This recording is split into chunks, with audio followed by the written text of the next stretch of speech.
Donc après, tu vas à la Canale. Notre lu, vu et entendu du jour ou du soir vient de la une du quotidien L'Expression dans sa livraison de ce jour, lundi 24 janvier 2022. Face à la menace terroriste dans le Nord, Ouattara apporte la réponse sociale. Plus de 8 milliards de francs CFA à 19 812 jeunes, Patrick Hachi, aux populations, résister à la tentation. Voilà, on a... Alain Toussaint, c'est une solution ? Écoutez, c'est l'une des solutions, mais en tout cas, celle-là, elle est très importante parce que la riposte à la menace terroriste se nourrit d'enjeux économiques, sociaux, culturels et autres. Et on connaît tous la situation du nord du pays, d'ailleurs comparable un peu à ce qui se passe au Burkina, Mali. Et voilà, je pense donc que le gouvernement a identifié l'un des moyens de combattre le djihadisme. C'est de remettre les jeunes sur le chemin du travail, insertion professionnelle, financer des projets, et puis leur permettre d'être impliqués dans la vie économique de cette région-là. Lassane Zoré. Bon, les gens ont souvent accusé la loisiveté dans le recrutement des jeunes gens au djihadisme. Moi, je pense que ça, c'est l'une des solutions. Maintenant, bon, il faut veiller à ce que l'argent arrive véritablement là où c'est destiné. Et puis, parce que ça peut créer d'autres frustrations. Oui, ça peut créer d'autres frustrations, effectivement.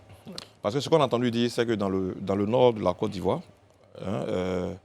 les djihadistes appâtaient les jeunes gens avec une moto et avec un peu d'argent. Voilà. Or, si ces jeunes-là sont mis dans des conditions où ils peuvent éviter de se faire acheter, bon, je pense que ça peut être l'une des solutions.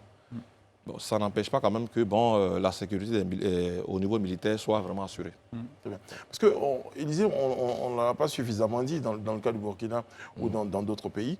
Malheureusement, ces djihadistes-là bénéficient, c'est d'ailleurs pourquoi on parlait de la complication de la lutte contre ce mouvement-là, ces djihadistes-là bénéficiaient souvent de complicité des populations. Tout à fait. Oui, mais je pense que c'est ce que mes prédécesseurs, que ce soit le président Lassane Zoré ou Alain Toussaint, ont dit.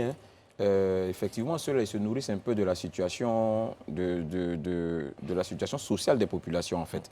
Et j'ai suivi l'intervention du Premier ministre à Toubou le samedi et j'ai écouté très attentivement le député de Teini, le député Ouattara Ouma, qui disait quelque chose de fondamental. Il disait que les terroristes, dans leur quête, ou du moins dans leur conquête de ces jeunes gens-là, proposaient soit une moto, soit 100 000 francs. Vous imaginez 100 000 francs. 100 000 francs pour enrôler des jeunes qui sont prêts à aller contre leur patrie et à aller même à la mort. C'est dire combien de fois, vraiment, la situation sociale est difficile. Donc, en décidant d'apporter une telle réponse, je crois que c'est une bonne solution que le gouvernement met en place. Et je crois que, comme Lassane le dirait, il faut veiller à créer toutes les conditions pour que tout ce mécanisme social qui doit être mis en place pour pouvoir permettre aux jeunes de pouvoir avoir de quoi faire soit effectivement fait. Parce que c'est à ce prix-là que cette action importante que le gouvernement est en train de mener portera des fruits. Il faut vraiment qu'à ce niveau-là, on mette beaucoup plus d'accent sur le suivi et évaluation des projets qui seront lancés. Alain Toussaint, j'ai 30 secondes avant la pub. Oui, rapidement, dire que c'était important que le gouvernement aille mobiliser cette jeunesse-là pour la remettre sur le chemin du travail, parce que il y a quelques mois a été lancé le processus de la zone franche qui permettra de rapprocher le port d'Abidjan des pays de l'Hinterland, Mali, Burkina et autres.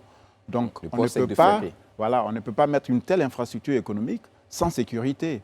Et ces jeunes-là, demain, pour ceux qui ne le sont pas aujourd'hui, mais seront impliqués dans les emplois, dans la nouvelle vie économique. Donc il était vraiment important déjà que le gouvernement vienne poser les premiers jalons de la sécurisation du développement économique du nord du pays.